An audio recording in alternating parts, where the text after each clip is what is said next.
livro de Efésios, no capítulo 3. Leremos do versículo 14 até o versículo de número 21.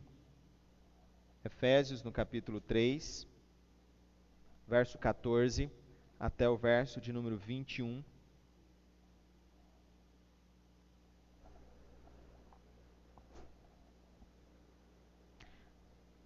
Diz assim a palavra do Senhor: Por esta causa me ponho de joelhos diante do Pai, de quem toma o nome toda a família, tanto no céu como sobre a terra, para que, segundo a riqueza da sua glória, vos conceda que sejais fortalecidos com poder, mediante o seu Espírito no homem interior.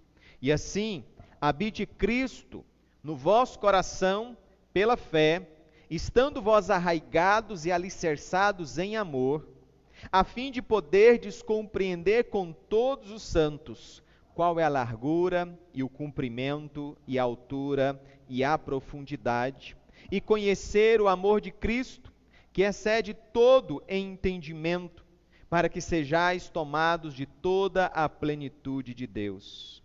Ora, aquele que é poderoso para fazer infinitamente mais do que tudo quanto pedimos ou pensamos, conforme o seu poder que opera em nós, a Ele seja a glória na Igreja e em Cristo Jesus, por todas as gerações, para todos sempre. Amém. Aleluia. Louvado seja o nome do Senhor. Amados irmãos, quando nós ouvimos falar desta pandemia e que teríamos a necessidade de ficarmos em quarentena, eu creio que a maioria de vocês, como eu, pensamos que era apenas uns 15 dias e logo depois retornaríamos. Mas a situação foi se prolongando, nós começamos então, naquela época ainda, há cerca de um mês atrás, o momento de estarmos meditando na palavra todos os dias. Imaginava eu que depois de 15 dias nós retornaríamos ao normal. Mas a coisa se prolongou e realmente nós estamos aí hoje há 30 dias, praticamente todos os dias nós estivemos nas redes sociais levando a palavra de Deus até você, para que esta palavra não faltasse na sua mesa, no seu lar, na sua casa. Mas muito me preocupou a situação dos indígenas, povos indígenas que estão distantes da palavra do Senhor e que a partir desta pandemia ficaram muito mais ainda. Não sei se quantos irmãos tomaram conhecimento de que houve já uma morte de um indígena. E antes desta morte, já houve uma proibição completa para que nenhuma pessoa adentrasse as aldeias, incluindo principalmente missionários. Ou seja, os missionários passaram a ser barrados. Eles não poderiam mais fazer as viagens de assistência, viagens de pregação, de evangelismo, de discipulado, às aldeias ali nessa região mais longínqua do nosso Brasil, que é o Amazonas. E a primeira coisa que vem à nossa mente é: e agora? Como eles vão receber a palavra do Senhor? Como eles vão realmente se alimentar da palavra de Deus? Porque aqui nós temos ainda as redes sociais, nós temos aí uma ampla divulgação da palavra do Senhor, nós temos muitas igrejas pregando, mas lá não, lá é diferente, é restrito, são poucas pessoas. E então eu me lembrei da história do seu João. Eu já contei essa história aqui, mas eu gostaria mais uma vez de contar a história do seu João, porque a história do seu João reflete o poder de Deus agindo na vida da igreja. Quando nós pensamos que alguma coisa é prejudicial, é má, Deus torna aquilo em bênção, meus amados irmãos. O reverendo Ronaldo Litório é um grande servo do Senhor missionário, e ele conta, num dos seus congressos, encontros, palestras, ele conta a história de seu João, quando ele resolveu fazer uma viagem das mais longas que ele já havia feito para aquela região do Amazonas. Era uma região inóspita, que não se tinha notícia absolutamente de nenhuma pessoa que tenha chegado até lá, ou seja, ele iria entrar numa área onde não se conhecia o que tinha ali. E foi então que ele iniciou essa viagem, uma viagem longa pelos rios ali do Amazonas, 3 dias viajando, noite e dia, até que finalmente ele chegou naquela região, da onde não se tinha nenhuma notícia de nenhuma pessoa que estava naquela aldeia.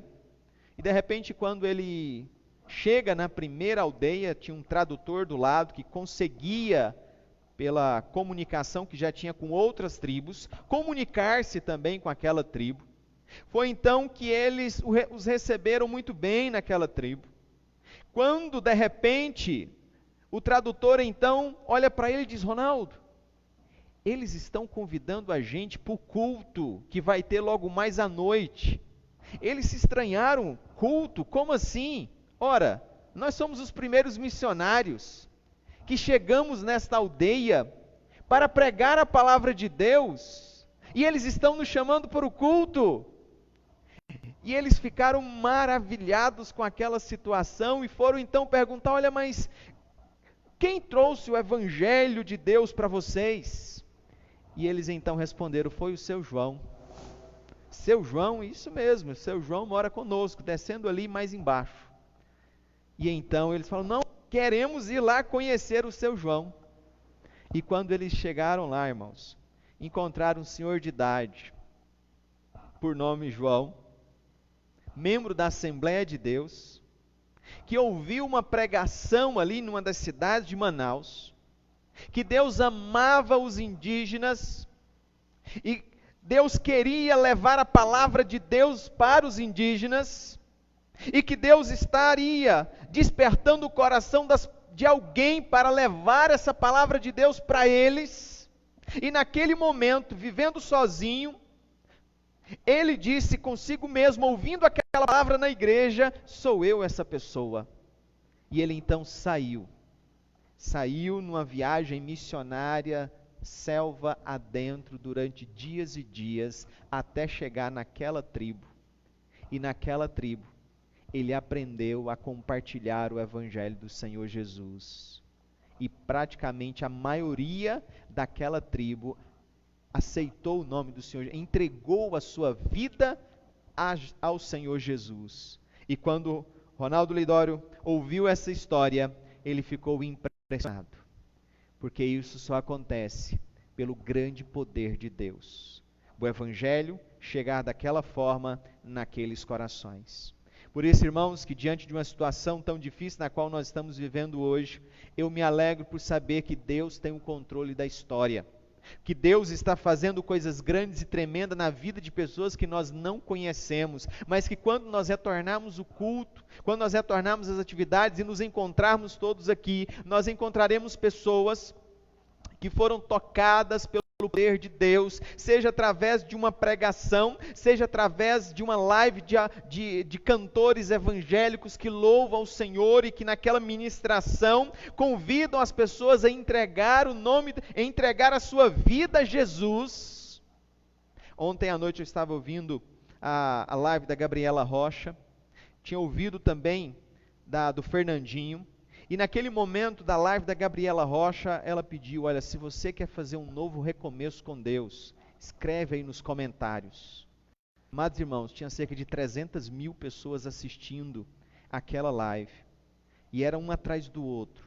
Pessoas colocando e digitando e contando sua história, contando o seu testemunho no Brasil inteiro.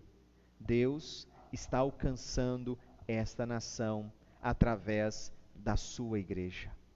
Amados irmãos, eu quero falar um pouco com os queridos justamente sobre a plenitude da igreja. Quero falar sobre esta instituição criada por Deus, que é o poder de Deus na terra, e nós veremos um pouco disso. Para isso eu preciso dizer para vocês que quando Paulo escreve, ele escreve justamente à igreja de Éfeso, para provar para aquela igreja que o fato dele estar preso não era porque ele havia cometido algum crime, mas era justamente porque ele estava pregando o evangelho. A prisão dele, provavelmente em Roma no ano 62, era consequência do seu ministério, da sua pregação e da sua fidelidade a Deus. Então ele escreve a sua carta à igreja de Éfeso, falando sobre o papel da igreja. E no capítulo 1, nós vamos ver que Paulo traça a igreja como sendo uma instituição que existe para o louvor do nome de Deus. Dos versos 3 a 14, você pode observar que durante 3 vezes, ele sempre vai dizer para o louvor da sua glória, falando a respeito da Trindade, do Pai, do Filho e do Espírito Santo, sempre para o louvor da sua glória. A partir do versículo 15, ele então profere a primeira oração em favor desta igreja, para que Deus estivesse levantando espiritualmente aquela igreja. E no capítulo 2, então, ele começa falando sobre quem era aquela igreja no passado e o que Deus, na sua graça, na sua imensa graça, fez hoje com aquela igreja, dando a ela a oportunidade de reconciliar-se com Deus. A partir do verso 11, falando justamente sobre a ruptura daquela inimizade que havia entre o homem e Deus, trazendo a paz e permitindo que de vários povos tornasse um único povo, de várias regiões tornasse uma única igreja, capaz de relacionar-se e viver em comunhão. E aí ele introduz o tema da família, da igreja como a família de Deus. No capítulo 3, ele vai apresentar a sua defesa do seu ministério, que ele estava ali trabalhando para a obra do Senhor Jesus, estava preso sim, mas não por alguma atitude leviana, maligna, da parte dele, não, pelo contrário, mas porque ele era fiel aos preceitos do Senhor, e ele diz, em tudo isso Deus está sendo glorificado. Verso 10 ele diz, eu gostaria de destacar, para que pela igreja a multiforme sabedoria de Deus se torne conhecida agora dos principados e potestades nos celestiais. E ele está falando da igreja, na sua segunda oração, que é justamente o ponto que nós queremos abordar aqui, meus amados irmãos. Mais uma vez ele faz uma oração. E esta oração é uma oração muito especial, sempre me lembra a oração de Jesus em João capítulo 17, onde ele ora pela união da igreja. União de todos aqueles que haveriam de crer no futuro, aqueles que estavam ali e aqueles que haveriam de crer no futuro. E então ele começa, por esta causa eu me ponho de joelhos diante de Deus. E ele expressa a Deus aqui de uma maneira diferente. De uma maneira muito diferente, para o conceito de família, ele diz, por esta causa, eu me ponho de joelhos diante do Pai, sim, do Pai.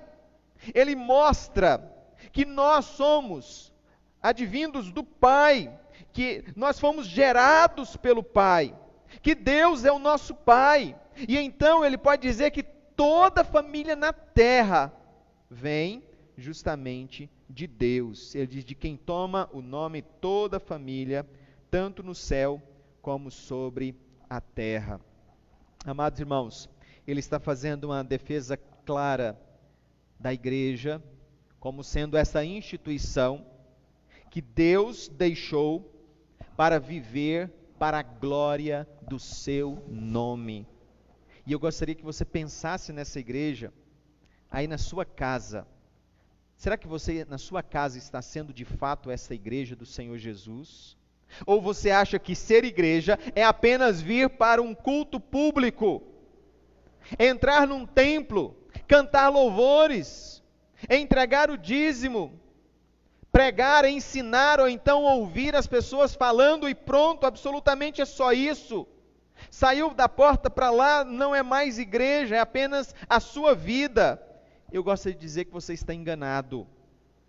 Igreja é muito mais do que essas 4 paredes. A igreja somos nós como pessoa aonde nós estamos, seja na nossa casa, seja num hospital, seja numa escola, seja no trabalho, seja no lazer, aonde nós estamos, nós somos essa igreja do Senhor Jesus. E primeiro ponto que eu destaco aqui, pelo apóstolo Paulo, é que o Espírito Santo é a fonte do poder da igreja. Um outro diferencial que nós encontramos nessa carta do apóstolo Paulo é como ele fala a respeito do Espírito Santo. Como ele introduz esse tema mostrando o poder do Espírito Santo agindo na vida da igreja, com todo o equilíbrio, tornando as pessoas, tornando a igreja uma igreja santa, uma igreja unida, uma igreja verdadeira, meus amados irmãos. Vivemos nesse poder de Deus atuando por meio da igreja. Veja aí o verso 16, quando ele diz: para que, segundo a riqueza da sua glória, vos conceda que sejais fortalecidos com poder, mediante o seu Espírito, no homem interior. Ele está falando da ação poderosa do Espírito Santo na vida do ser humano. Aquilo que Jesus já disse lá anteriormente no livro de Atos dos Apóstolos, capítulo 1, quando ele diz: mas recebereis poder ao descer sobre vós o meu Espírito, e sereis minhas testemunhas. Sabe por quê, meus amados irmãos? Eu não tenho como mostrar Jesus aqui para você, eu não tenho como mostrar Deus, não tenho como mostrar o Espírito Santo, eu apenas creio. Muitas pessoas querem que eu prove por A mais B, com provas factíveis, se Deus existe ou não. Mas para a minha fé, Deus está te dizendo, você não precisa provar nada, você precisa apenas crer. E o Espírito Santo é esse agente poderoso de Deus, é esta pessoa que age no meu coração e no seu coração, fazendo com que nós de fato possamos crer, fazendo com que nós de fato possamos acreditar. E eu posso dizer, sem sombra de dúvida nenhuma, a mesma pessoa, o mesmo ser que tocou no coração do seu João, para que ele entendesse que a vida dele faria sentido e significado se ele saísse da onde ele estava e fosse para a floresta, levar o evangelho do Senhor para povos que nunca tinham encontrado a Jesus. Sentido na vida é Deus que dá. A missão nós recebemos de Deus. E uma vez que nós recebemos essa missão de Deus, é isso que nos alimenta. É isso que nos faz vir aqui para poder pregar. É isso que faz com que você venha para poder ouvir a palavra e cultuar o nome do Senhor. Porque você tem uma missão. Você tem um propósito. Você foi chamado por Deus. E mais do que chamado, capacitado. Veja como ele diz aí, mediante o seu Espírito no homem interior. E esse sentido aqui deste homem interior, ou seja, é tudo aquilo que faz parte daquilo que nos constitui, os nossos desejos, as nossas emoções, os nossos sentimentos, os nossos pensamentos, as nossas ações. Deus quer transformar todas as coisas. E não apenas, irmãos, parte delas, mas todas as coisas Deus quer transformar pelo poder do seu Santo Espírito. E aqui eu preciso dizer que Ele é poderoso, mais do que qualquer psicólogo, para nos fazer mudar de opinião. Porque o poder que opera em nós nos convence de fato e de verdade, dos nossos erros, das nossas falhas e de tudo aquilo que nós precisamos buscar em Deus, o nosso Pai Todo-Poderoso. Eu cito o exemplo do próprio apóstolo João, em Marcos capítulo 3, versículo 17, Jesus diz que João era filho do trovão. Na verdade, os dois, né, João e Tiago. Infelizmente, logo depois, no começo da fé cristã, Tiago foi morto, mas João continuou vivo, provavelmente o mais novo deles, mas Jesus disse que era filho do trovão porque ele quis mandar fogo do céu e destruir uma cidade inteira. Tal era o ímpeto daquele homem. Mas João, ao final da sua vida, é conhecido como apóstolo do amor. Aquele que ama, aquele que vai lutar até o último instante pela vida das pessoas, para que elas de fato se convertam e sejam salvas por Deus. Essa grande transformação só é operada pelo Espírito Santo de Deus. Então sim, eu estou falando de uma mudança de caráter. até mesmo uma mudança de personalidade, mudando e transformando o nosso jeito de agir, de falar com as pessoas, de reagir às situações. Nós temos um caráter transformado à medida que nós nos deixamos ser cheios do Espírito Santo, e Paulo vai falar isso em capítulo 5, versículo 18, quando ele diz: e não vos embriagueis com vinho, no qual há dissolução, mas enchei-vos do Espírito. Mais uma vez ele vai dizer: enchei-vos do Espírito Santo de Deus. O Espírito Santo é a fonte do poder da igreja, e Cristo é a fonte do amor da igreja. Veja os versos 17 a 19, quando ele diz: e assim habite Cristo no vosso coração pela fé, estando vós arraigados e alicerçados em amor, a fim de poderdes compreender com todos os santos qual é a largura, o comprimento e a altura e a profundidade, e conhecer o amor de Cristo, que excede todo entendimento, para que sejais tomados de toda a plenitude de Deus. Cristo é a fonte desse amor para a minha vida, para a sua vida. E aqui eu digo a importância de nós entendermos o que significa isso. Deixe-me ilustrar com a história já muito antiga, no começo da fé cristã, onde a igreja era perseguida pelo Império Romano, cerca de 300, 400 anos depois da morte de nosso Senhor Jesus Cristo. Havia um bispo da cidade de Heracleia, por nome Filipe. E esse bispo, esse pastor, ele foi arrastado pelas ruas da cidade, colocado diante do imperador, e o imperador então diz: agora você vai me obedecer, pastor Filipe? E veja as palavras daquele homem diante daquela turba de gente que estava ali, querendo calar a boca daquele pastor ou o jeito com que ele vivia. Então, proferindo as palavras, ele disse: meu procedimento não é efeito de pecado, porém procede do amor e respeito que tenho para com Deus, que fez o mundo e há de julgar vivos e mortos, e cujos mandamentos não ouso transgredir.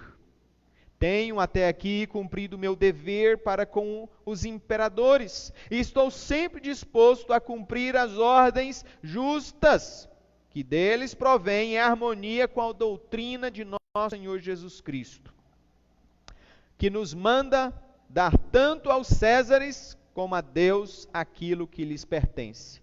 Sou, porém, obrigado a preferir o céu à terra, e a obedecer primeiramente a Deus e não aos homens. Ele não se calou, ele não se conteve, mas ele disse a verdade para aquele imperador. Ele não se dobraria a tudo aquilo que fosse contrário à lei de Deus.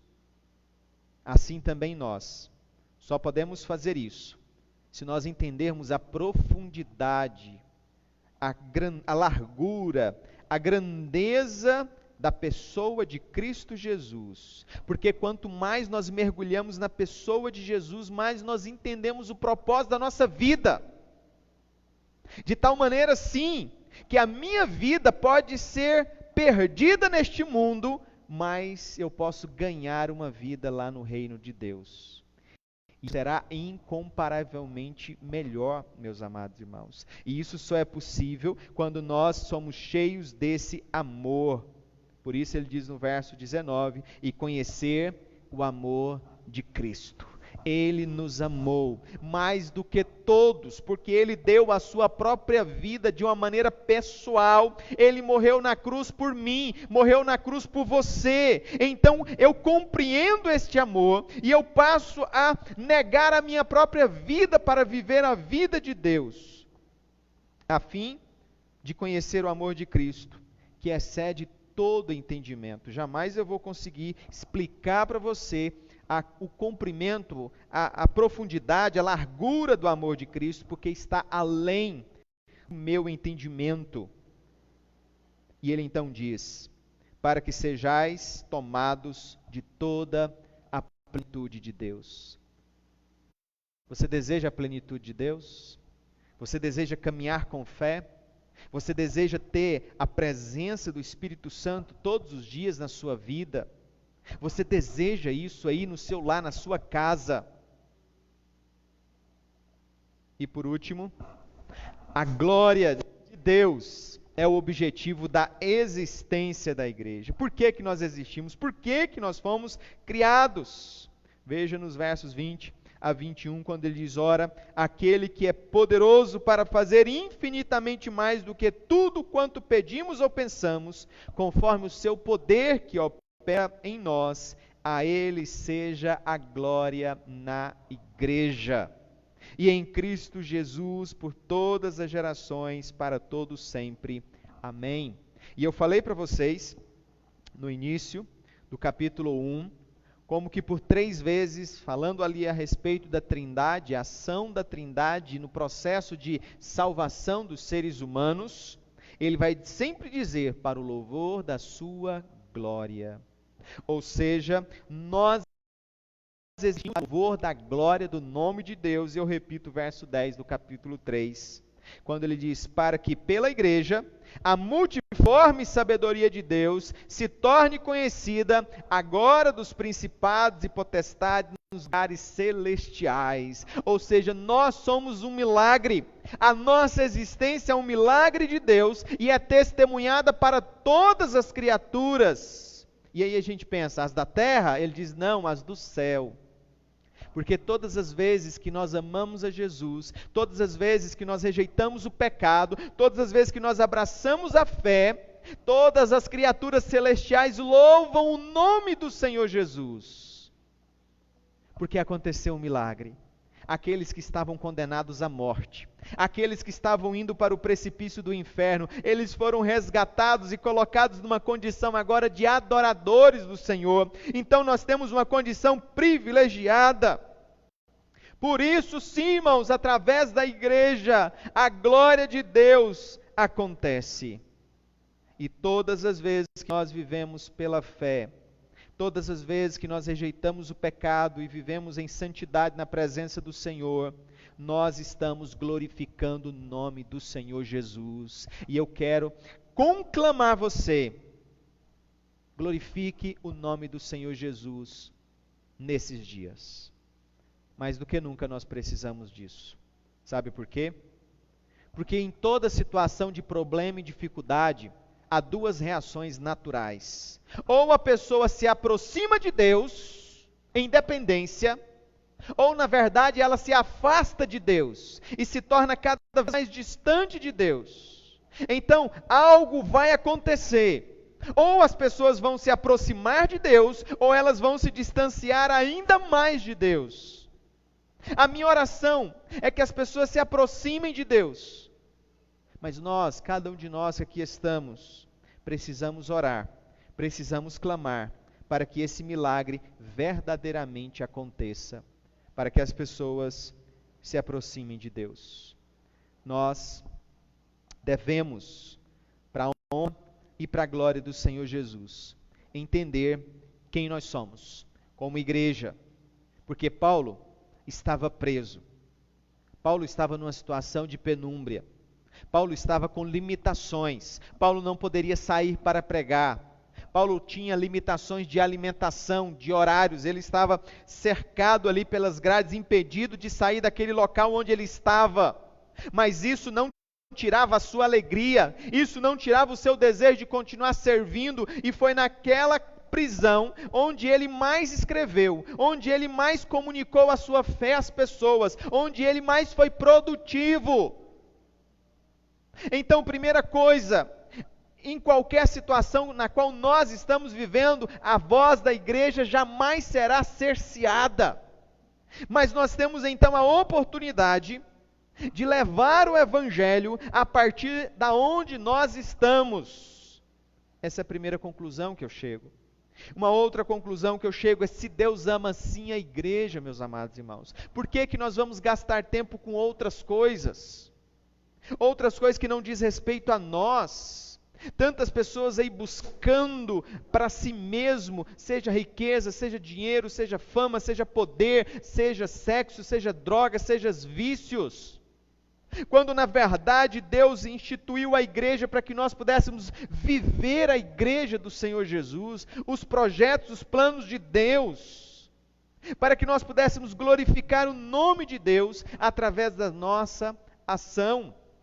E penso que esta igreja vai fazer diferença em toda essa situação na qual nós estamos vivendo. Pois sabe, Deus ouve a igreja.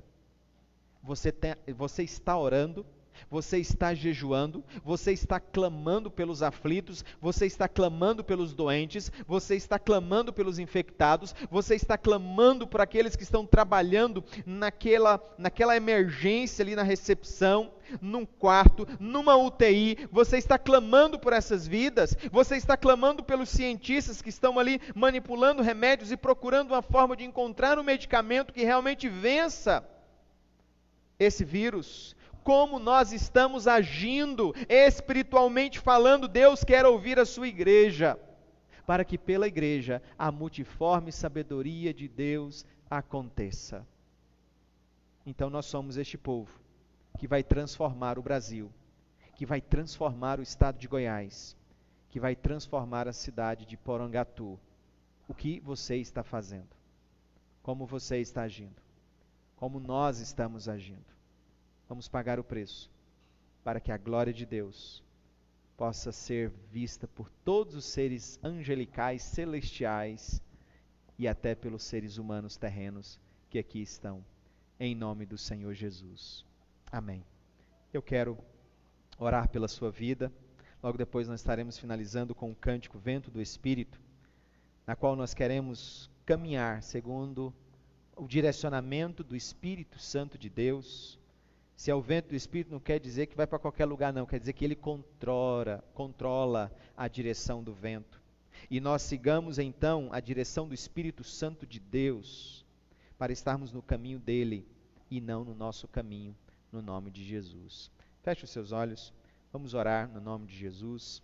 Deus amado e Deus Todo-Poderoso, como igreja do Senhor Jesus, nós queremos te louvar, ó Deus, exaltar o teu nome por esta oportunidade, Pai, de mais uma vez aprendermos na tua palavra que nós somos esta igreja do Senhor, igreja que o Senhor ama, igreja que o Senhor levantou para interceder, ó Deus, pelos descrentes, pelos ateus, pelos incrédulos, pelos pecadores, pelos ímpios, pelos iníquos. Deus, em nome do Senhor Jesus, usa-nos, Pai, para transformar a realidade, ó Deus, da nossa família, para transformar a realidade, ó Deus, do nosso setor, da nossa cidade e até da nossa nação, para a honra e para a glória do Senhor Jesus. Deus, tem misericórdia de nós, Pai. Nós carecemos da tua glória, do teu amor, da tua misericórdia, Deus Santo. Abençoa cada um daqueles amados irmãos que estão nos ouvindo nesse instante, ó Deus, para que sobre eles possa repousar o poder, a misericórdia, o amor do Senhor. Em nome de Jesus, ó Pai, nós oramos. Sim, ó Pai, em nome do Senhor Jesus nós buscamos a tua presença. Nós clamamos a Ti, ó Deus, nós precisamos do Senhor, ó Deus. Em nome de Jesus, nos ajude, ó Deus, a viver pelo Espírito Santo do Senhor. Nos ajude a viver, ó Deus, por esta palavra. Nos ajude a viver por Jesus Cristo, nosso Senhor e Salvador. Hoje e sempre, em nome dele que nós oramos. Amém.